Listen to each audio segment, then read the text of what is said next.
Hello အားလုံးပဲမင်္ဂလာပါဒီနေ့ကျွန်တော်နဲ့အတူတူကျွန်တော်လက်ရှိကိုရီးယားမှာအလုပ်လုပ်ကိုင်နေတဲ့ကျွန်တော်ပန်းချံကြီးပေါ့နော်မနက်ဆိုရင်ထူလီပန်းချံကြီးဖွင့်ပြီးတော့ညဆိုရင်တော့ဒီလို LED မီးတွေဖွင့်တဲ့အကြောင်းကျွန်တော်ဒီနေ့တကယ်ချင်းတွေကို share လုပ်ပေးပါချင်ပါတယ်ကျွန်တော်နဲ့အတူတူမီးပန်းပွဲတွေယူလိုက်ကြည့်လိုက်ကြရအောင်ဗျအကုန်လုံးလိုက်ပြပေးပါမယ်ဗျ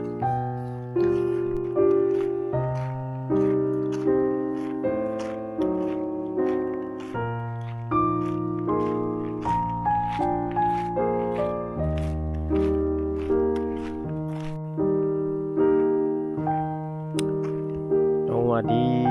LED ဆင်းတဲ့အချိန်ကြရပါတော့လုံးဝပြောဖို့ကောင်းပါတယ်ကျွန်တော်တို့လုံးဝဒီ LED ဆင်းတဲ့အချိန်ကြရပါတော့လုံးဝပြောဖို့ကောင်းပါတယ်ကျွန်တော်တို့ပြောငန်းစားသားတွေနဲ့အတူတူစကားတွေပြောရင်ဘယ်လိုလုပ်ကြရဲသူ့နိုင်ငံကိုယ့်နိုင်ငံရဲ့အကြောင်းတွေကို sharing လုပ်ရင်းနဲ့မီးဆင်းကြတာပေါ့နော်တစ်ပင်တွေပြီးတော့လိုအဆောက်အဦတွေလိုမျိုးပါနော်အကုန်ဆင်းရပါတယ်ဒါကတော့ကျွန်တော်2026 Happy New Year တော့မီးဆင်းလာတာဒီပါဒါဆိုရင်နောက်ဆိုပြန်လဲရတော့မှာနော်အခုကပန်းမွေးတော်ကြီးလုံနေတဲ့အတွက်ကြောင့်မို့ကျွန်တော်တို့မှာလောဆယ်အချိန်သိမ်းမရှိသေးတဲ့အတွက်ကြောင့်နောက်ပိုင်းတော့လုံးဝကိုပြန်ပြီးမီးပန်းမွေးတော်သေချာတက်လို့တော့မှာဖြစ်ပါတယ်အဲ့ခါကျရင်ကျွန်တော်ဗီဒီယိုလေးတင်ပေးပါပါမယ်ဗျာညဘက်ဆိုရင်တကယ်ကိုလာပြီလုံးဝလာပြီဒါဟိုဘက်မှာတော့ကျုံးလေးတွေပေါ့နော်ဒါကျုံးလေးပေါ့အောက်မှာတော့ဒါရေကန်ပေါ့နော်ဒါကျုံးလေးရှိတယ်ဒီကလည်းကျုံးမယ်ပေါ့နော်ဒါလည်းကျုံးမယ်တော့ဟိုမှာလည်းကျုံးနေကျုံးရှိတယ်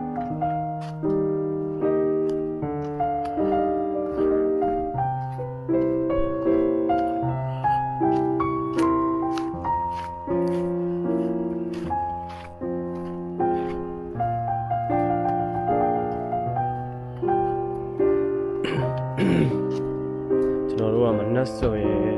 ဒီထူလီပန်းပွဲတော်ကြီးဖွင့်တယ်ပေါ့နော်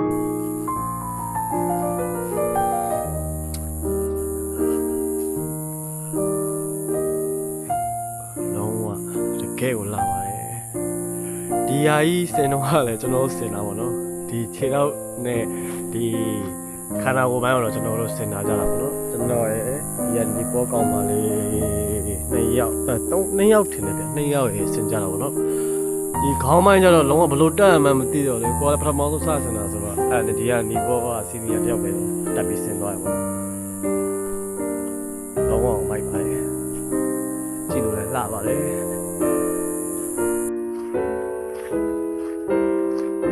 တောင်းတော့ကောင်းတယ်ဒီလမ်းကြလေးကိုတစ်ချက်ကိုကြည့်ကြရကျွန်တော်လည်းညဘက်မှဒီနေရာရောက်ဘူးလားပေါ့နော်မနက်ဘက်တွေရောက်ဘူးမှညဘက်မှဒီလိုညဘက်အချိန်ဒီလိုချိန်ပဲရောက်ဘူးပေါ့နော်ဒီမှာLEDရှိရဆိုတော့ပြီးတော့တည်မယ်ညဘက်ကျတော့မရောက်ဖြစ်ဘူးအခုခန်းထဲမှာပဲကိုနေတယ်စကားကြည့်ကိန်းဆိုရယ်အခုမှဗီဒီယိုလေးရိုက်မယ်ဆိုပြီးထွက်လာတာပေါ့နော်ဒါလည်းချီးကြတယ်ကြောက်မကြီး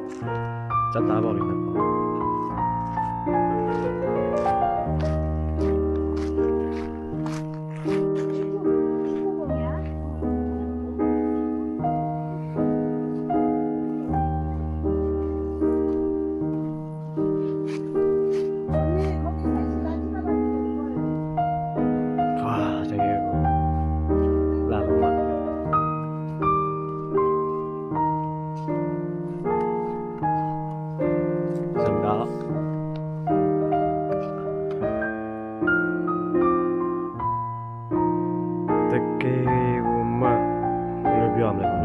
ညဆိုရင်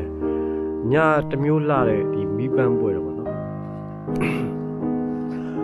ချစ်သူတွေတငယ်ချင်းတွေမိသားစုတွေနဲ့ဒီလိုလာရောက်ပန်းဖြေတဲ့အချိန်မျိုးဆိုရင်ဒီဟာလေးတော်တော်လေးကိုလှပါတယ်ကျွန်တော်ဗီဒီယိုကိုဆုံးနေဒီကြည့်ပေးတဲ့တယောက်ချင်းစီတိုင်းကိုသူ့ပင်ကျေးဇူးတင်ရှိပါတယ်နောက်ကျရင်ဒီပန်းပွဲတော်ကြီးပြီးတဲ့အချိန်ကိုရီးယားနိုင်ငံမှာပန်းပွဲတော်ကြီးကိုဘယ်ကနေဘယ်လိုစပြီးလုပ်ကြလဲဘယ်လိုတွေပန်းကြီးစိုက်ကြလဲဆိုတဲ့အကြောင်းအရာတွေအများကြီးတင်ပေးသွားပါမယ်ဗျပြီးဒီမီးစင်တာတွေရောပေါ့နော်အကုန်လုံးကျွန်တော်တိတိမြဟာလေးကို sharing လုပ်ပြီးတော့မလို့ like and follow တွေလုပ်ပေးဖို့အားလုံးကိုတောင်းဆိုပါတယ်ဗျနောက်ဆိုရင်လည်းဗီဒီယိုလည်းအဆက်မပြတ်လည်းကြည့်ရှုရအောင်ပေါ့နော်အားလုံးဒီနေ့ကနေပဲနှုတ်ဆက်လိုက်ပါတယ်ကျေးဇူးပါတတာ